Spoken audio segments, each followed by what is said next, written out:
C. Joseph Vijay எனும் நான்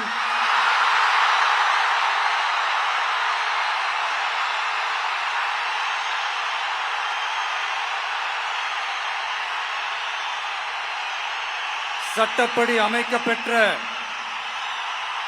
இந்திய அரசியல் அமைப்பின்பால் உண்மையான நம்பிக்கையும் மாறா பற்றும் கொண்டிருப்பேன் என்றும் இந்திய நாட்டின் ஒப்பில்லாத முழு முதல் ஆட்சியையும் ஒருமையையும் நிலைநிறுத்துவேன் என்றும் தமிழ்நாட்டு அரசின் முதலமைச்சராக உண்மையாகவும் உளச்சான்றின்படியும் என் கடமைகளை நிறைவேற்றுவேன் என்றும்